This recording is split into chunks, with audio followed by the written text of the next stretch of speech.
Olá pessoal, aqui o Max Macedo novamente para dar continuidade ao vídeo anterior que versava sobre como, de maneira prática, eu procedo na minha criação de cães pastores alemães. É muito importante deixar claro que o objetivo desse vídeo não é ser uma aula sobre criação sob o aspecto da genética, da seleção genética. Não é esse, não é mais sobre o aspecto mais prático mesmo, aquelas perguntas que as pessoas mais me fazem sobre aquele proceder na rotina, o que eu faço de cuidados com os meus cães, com as minhas matrizes, com os meus reprodutores e, é lógico, né, no transcorrer da gestação, parto e criação dos filhotes. E é lógico, de quebra aí a gente leva de carona algumas informações sobre como eu faço determinadas escolhas, determinados critérios nos meus reprodutores. Sobretudo aqui eu comentei sobre os critérios de saúde. Antes da gente entrar diretamente no assunto que eu não cheguei a abordar no vídeo anterior, que é o do parto em diante, algumas coisinhas que talvez não tenham ficado muito claras e algumas coisas que eu não comentei. A primeira é com relação às radiografias. Nós temos uma ferramenta de suporte importante para o controle da displasia coxofemoral, que é o HDZ ou ZW. ZW em alemão seria Zupfwert, que nada mais é do que a extrapolação sinotécnica de uma ferramenta estatística de melhoramento genético há muito tempo utilizada em animais de produção, conhecida pela sigla em inglês de BV, ou com o nome de Breeding Value, que seria o valor genético. É uma ferramenta muito utilizada nos melhoristas de pastor alemão, naturalmente os bons melhoristas, né? Aqueles que têm conhecimento, e isso nos auxilia na hora das combinações. O ZW apresenta uma numeração que, quanto mais baixa, melhor. E uma coisa que a gente tem observado, eu que já estou nisso há muito tempo, é que com o passar dos anos, graças a Deus, a média dos ZWs que a gente tem observado tem sido cada vez mais baixa. E o ZW de uma prole é a média aritmética do ZW dos seus pais. Porém, o ZW não é um índice estático. Ele é um índice que sofre modificação a cada 3 meses no banco de dados da SV, que é o Clube Alemão do Pastor Alemão, que coordena a criação em todo o mundo. E essa modificação se dá em decorrência dos resultados das radiografias dos parentes daqueles indivíduos. Então, por exemplo, eu tenho um cão inscrito lá nesse banco de dados, e aí se tem um filho dele que deu uma radiografia normal, isso vai contar ponto para ele dentro de uma fórmula algorítmica, e o ZW dele pode ser que venha a diminuir na próxima publicação. Como eu falei, isso se dá de 3 em 3 meses. Então ele vai variando de acordo com não só o que aqueles indivíduos têm produzido, determinado reprodutor, os filhos dele começam a ter filhos que depois de 12 meses de idade são radiografados e suas chapas são publicamente oficializadas. E aí esse cão começa a ter o seu ZW diminuído a cada nova leva de filhos radiografados, ou mesmo outros parentes, ou mesmo os pais dele, etc. Ou os irmãos dele vão tendo radiografias melhores. Então eu não sei exatamente como é o cálculo dessa fórmula. É uma fórmula estatística. O banco de dados da SV, até quando eu tinha mais cuidado em acompanhar, ele tinha pouco mais de 400 mil cães sob controle. Então é uma ferramenta importante. Quando a gente vai cruzar o cão, não só avaliar as suas radiografias, dando preferência, tá, pessoal, para cães com chapas normais. E eu digo por que preferência? Porque a displasia coxofemoral, assim como a displasia de cotovelo, e assim também como os problemas de coluna, eles são altamente influenciáveis ou influenciados pelo meio. Sobrepeso, dieta de alta densidade, o cão ter passado principalmente o primeiro ano de vida em um chão muito liso, escorregadio, excesso de subir e descer escada, ficar apoiado em uma mureta muito alta, isso tudo pode influenciar na piora da qualidade articular. E quando a gente analisa uma radiografia, o fato de um cão ser quase normal, ou mesmo ainda permitido, que apenas pelo resultado talvez não seja algo aparentemente bom, mas se a gente conhecer a vida do indivíduo, talvez isso possa ser atenuado quando vamos ou não utilizar esse indivíduo para a reprodução. Então, como eu falei, damos preferência à utilização de cães normais, mas quando eventualmente surge um cão muito bom, quase normal, terei mais cuidado ainda de cruzá-lo com um cão normal. E ainda, preferencialmente, se eu tiver a informação do seu ZW. Então, se eu tenho um cão com um quase normal e um ZW muito baixo, talvez seja melhor eu utilizá-lo do que utilizar um cão normal com ZW muito alto. E isso acontece mesmo. A gente vê cães, às vezes, que tem a radiografia quase normal, que transmitem muita proporção de filhos livres, filhos normais. E cães normais que dão uma proporção muito alta de filhos com chapas ruins. E o ZW é mais uma ferramenta de suporte para isso. Uma outra ferramenta importante que eu faço com os meus cães é a radiografia por distração. Existem cerca de, até quando eu estava no meio acadêmico, 3 técnicas consagradas em todo o mundo. A mais famosa delas é denominada PEN-RIP, PEN de Pensilvânia, porque ela foi desenvolvida na Universidade da Pensilvânia, e RIP de quadril no inglês. O PEN-RIP é a mais famosa, a mais consagrada delas, mas nós temos uma técnica brasileira do professor Renato Saqueto, foi meu professor de radiodiagnóstico aqui na Escola de Veterinária da UFMG, que é uma técnica tão boa quanto. E a gente faz essa técnica por distração. Por que se chama técnica por distração? Porque o objetivo dela em si não é bem avaliar a morfologia da articulação, tal como a técnica convencional de posicionamento, e sim avaliar o grau de lassidão, o índice de lassidão do ligamento da cabeça do fêmur, já que detectamos que quanto maior for essa lassidão, quanto maior for essa frouxidão do ligamento, maior vai ser a propensão ao desgaste da articulação coxofemoral. E aí a gente tem condição de, em um cão muito jovem, diferentemente do modelo convencional, que a gente só tem um laudo definitivo com 12 meses de idade, com a utilização do PEN-RIP ou dessa técnica de distração do professor Renato Saqueto, a gente consegue, com 4, 5 meses de idade, 6 meses de idade, já ter uma previsão de alta acurácia do que será a verdadeira radiografia e a articulação desse indivíduo na idade adulta. E aí uma outra coisa importante das técnicas por distração, que vai além da precocidade da detecção, é que esse ligamento e o índice de lassidão desse ligamento, ele tem uma altíssima herdabilidade, ou seja, ele tem uma transmissibilidade genética muito alta, é próxima de 1. A herdabilidade é um índice de transmissão genética de determinada característica que varia de 0 a 1. Quanto mais próximo de 1, quer dizer que aquela característica é mais herdável.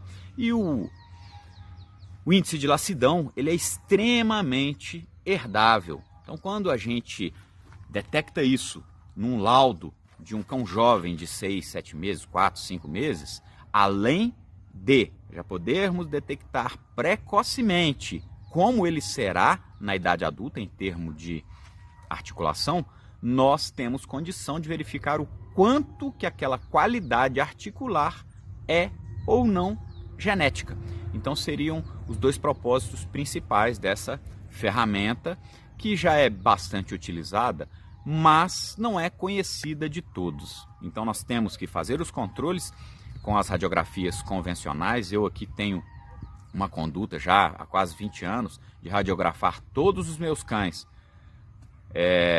aos 5, 6 meses mais ou menos, com a técnica de distração para suas articulações coxofemorais, as suas articulações de cotovelo, porque nessa época de 5, 6 meses já estão praticamente formadas. É lógico que tem coisas ainda para acontecer, mas principalmente nas questões anatomomorfológicas, elas já estão praticamente resolvidas em torno de 6, 7 meses. Então, por exemplo, problemas como a não união do processo ancônio, a gente já consegue ver com muita clareza aí por volta dos 6 meses.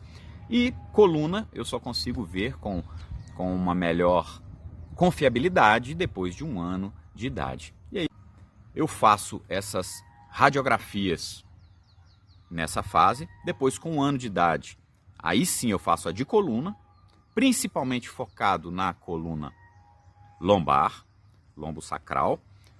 Faço novamente quadril e cotovelos. E aí essas chapas de quadril e cotovelos serão as chapas que serão enviadas para o sistema, para o clube, para serem oficializadas. Aí virá sim o laudo oficial. A de coluna, como o sistema ainda não controla, eu faço um controle interno, veterinários de minha confiança, especialistas nisso, me dão o laudo e aí eu tenho condição de saber como está a coluna do meu plantel. É lógico que não para por aí.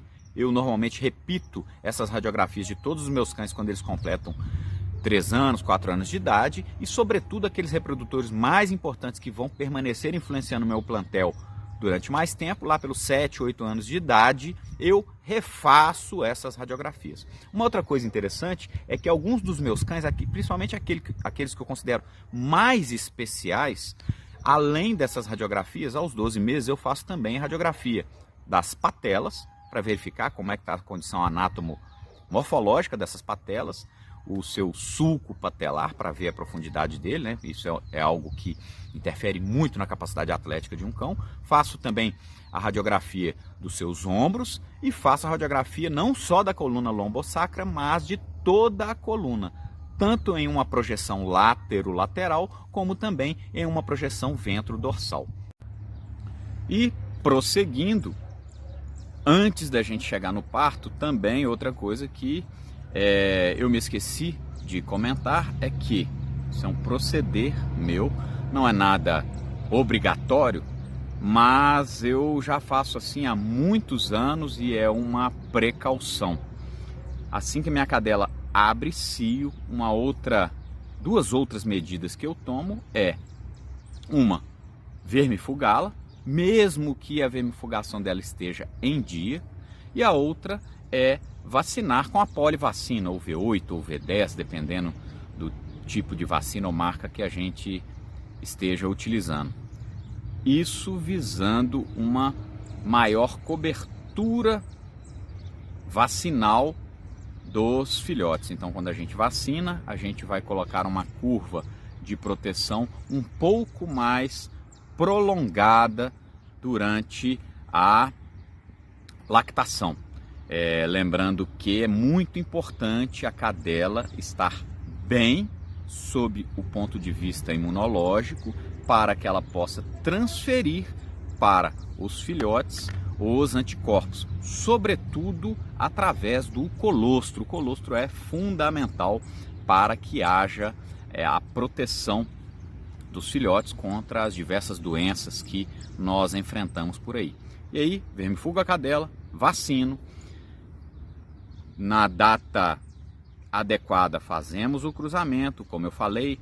Nós aqui, pelo menos que temos muita facilidade, acompanhamos o dia da ovulação através de sucessivas dosagens de progesterona, que é a melhor forma de detectarmos o dia mais preciso da ovulação, e aí isso aumenta muito a chance de concepção. E nós vamos agora deixar desenrolar a gestação. A gestação, a cadela tem que ter vida normal, é lógico que nós vamos protegê-la um pouco mais, mas ela tem que fazer exercícios. As coisas começam a ter que ter um pouco mais de cuidado a partir dos 30, 35, 40 dias, onde eu deixo que ela tenha apenas exercícios naturais, que ela fique solta, dependendo da área que a gente tem, né, durante determinado tempo no dia. E a partir do terço final, a partir dos 40 dias, eu incremento a alimentação, seja por aumentar a quantidade gradativamente, seja por mudar a alimentação de ração de adulto para ração de filhotes. Eu aqui utilizo ração seca comercial. Tem outros criadores que com muita eficácia utilizam a alimentação natural. Eu não sou nenhum expert em nutrição e acho muito interessante a alternativa da alimentação natural. Mas por questões bem peculiares à minha atividade, a alimentação natural é um limitante para mim. Eu tenho um número muito grande de cães, não só cães de reprodução, mas também cães de trabalho que trabalham patrulhando ou detectando drogas, explosivos, etc. E nessa quantidade muito grande ficaria inviável nós produzirmos alimentação natural aqui. Então fica aí a dica para quem gosta, para quem tem condição, é algo a ser estudado e feito da melhor maneira possível. Existem outros criadores, como eu falei, e existem sites aí renomados que dão excelentes instruções sobre o assunto. E aí, como eu utilizo a ração comercial seca, inclusive com excelentes resultados, quando chega nessa fase eu aumento a quantidade, e isso é meio que por demanda também, porque a cadela também aumenta o seu apetite, e passo a dar ração de filhote. A cadela entra em trabalho de parto, aí é um desafio, né? Principalmente para quem não é veterinário, ou mesmo para aqueles marinheiros de primeira viagem, aqueles criadores que não têm experiência. O desafio é detectar exatamente quando inicia o trabalho do parto. Às vezes as pessoas se desesperam quando a cadela começa a cavar na caixa de parto. E aí um outro lembrete é deixarmos preparada a caixa de parto. A caixa de parto é muito importante porque uma boa caixa de parto propicia maior segurança aos filhotes. Uma caixa de parto que tem abas laterais favorece a proteção aos filhotes, evitando ou minimizando a possibilidade de morte por esmagamento, principalmente quando são cadelas mais inexperientes ou cadelas mais agitadas, que não têm muito cuidado. Então, quando a gente tem uma caixa de parto bem confeccionada, a gente minimiza esse tipo de risco. Eu costumo colocar a cadela na maternidade com a caixa de parto em torno de 10 dias a 7 dias antes do dia previsto. A gestação da cadela cursa em torno de 60 a 62 dias. Então eu faço aí as contas e já preparo a maternidade e coloco a cadela na maternidade com a sua caixa de parto. Quando a cadela começa a cavar, é sim um sinal de que algo se aproxima, mas não se desesperem, não necessariamente ela está em trabalho de parto. Muitas cadelas começam a cavar na caixa já 4 dias antes do parto. Então a gente não pode se guiar por isso. Isso é apenas um sinal. A cadela começou a cavar, é sinal que as coisas se aproximam. As pessoas perguntam, tá, mas quando é o momento? Existem alguns sintomas importantes que o criador prático, o proprietário, detectará com facilidade. Uma dica é Percebeu que a cadela diminuiu a atividade bruscamente, é uma percepção subjetiva de mudança de comportamento? Esse é um grande sintoma. Normalmente, 12 horas antes do parto, a cadela já muda muito o seu comportamento, deixando de estar muito agitada e ela começa a ficar mais parada e procurando mais a caixa de parto.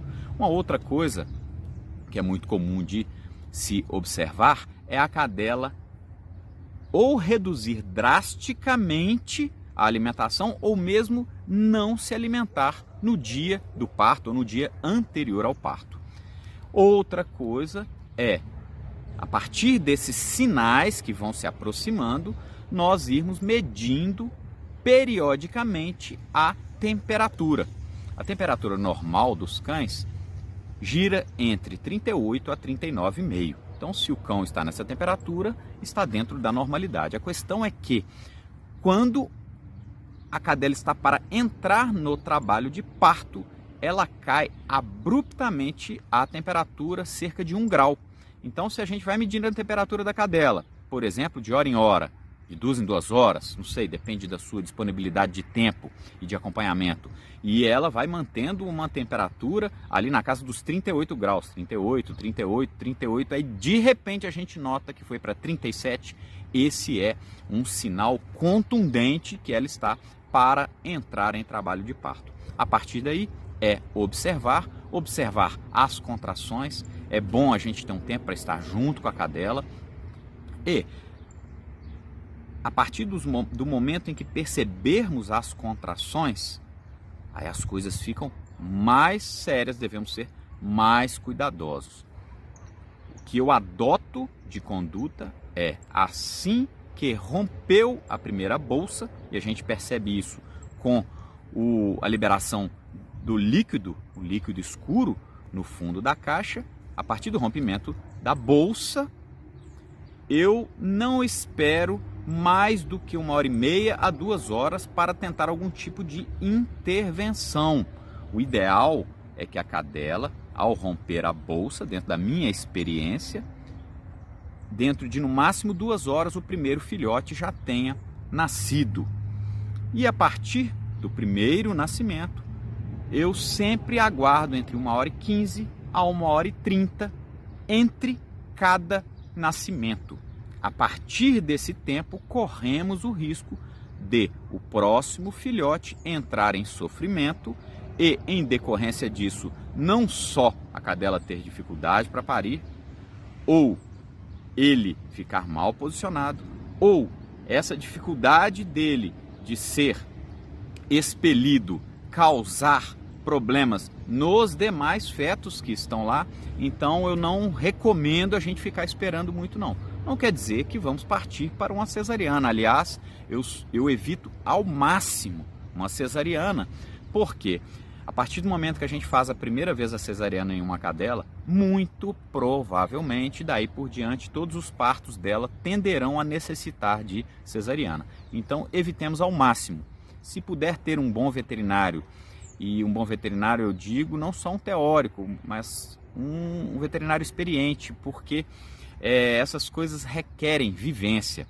E eu lembro quando eu era recém-formado, eu ficava muito apavorado com determinadas coisas. É lógico, né, que quando eu era recém-formado eu já era relativamente experiente como criador, já tinha uns 10 anos de experiência, mas aqueles aprendizados todos da escola nos deixam um pouco mais atônitos, querendo atuar de maneira clínica, e não foi muito rápido até que eu conciliasse o meu conhecimento clínico com a minha experiência, que continuava a se desenrolar. Hoje, como eu falei desde o primeiro vídeo, já são aí 30 anos criando cães, numa quantidade enorme, e isso tudo me credencia, de certa forma, a estar aqui falando para vocês e relatando como tem sido essa minha experiência.